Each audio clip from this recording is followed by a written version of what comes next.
আপনি যদি কাঁচা শাকসবজি খান, শাকসবজির মধ্যে রয়ে গেছে কার্বোহাইড্রেট, সেইটা অত্যন্ত স্লো অ্যাবজর্পশান।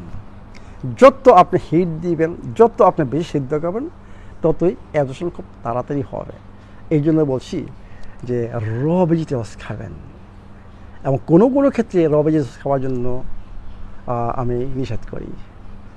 সেইটা হচ্ছে আইবিএস আইবিডি পেশেন্ট যারা, তাদের জন্য মানে র ভেজিটেবলস খাওয়া ঠিক হবে না। কারণ হচ্ছে র ভেজিটেবলসের খাবারটা হচ্ছে ফাইবার, এখানে প্রচুর পরিমাণে। সেই ফাইবারটা হচ্ছে ব্যাকটেরিয়ার খাবার, আমাদের গুড ব্যাকটেরিয়ার খাবার।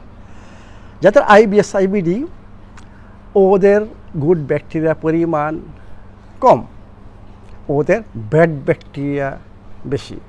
এই জন্য যখন আমরা এইসব র ভেজিটেবলস খাই, আমাদের আরম্ভ হয় বুঝছেন গ্যাস, বিভিন্ন ডিসকমফর্ট, বুট বুঝছেন, এগুলা করবে বুঝছেন। এই জন্য যাদের আইবিএস আইবিডি, ওরা সিদ্ধ ভেজিটেবল খাবেন, কিন্তু বেশি সিদ্ধ না, মানে অল্প সিদ্ধ ভেজিটেবলস খাবেন, কিন্তু র ভেজিটেবলস আপনারা খাবেন না। কারণ হচ্ছে যে আপনাদের গাটে মানে হেলথি ব্যাকটেরিয়ার পরিমাণ কম, আমাদের ফ্রেন্ডদের পরিমাণ কম, আমাদের শত্রু বেশি।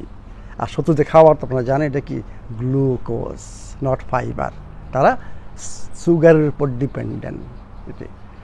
এর মানে আমি যদি বেশি সিদ্ধ আবার শাকসবজি করে ফেলি, তখন সেইটা হয়ে যাবে আবার ওই শত্রুদের খাবার হয়ে যাবে, মানে আপনার সুগারের পরিমাণ বেশি যাবে, ওরা খুব খুশি হবে।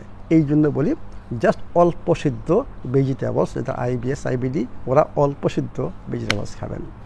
ভালো থাকুন, সুস্থ থাকুন।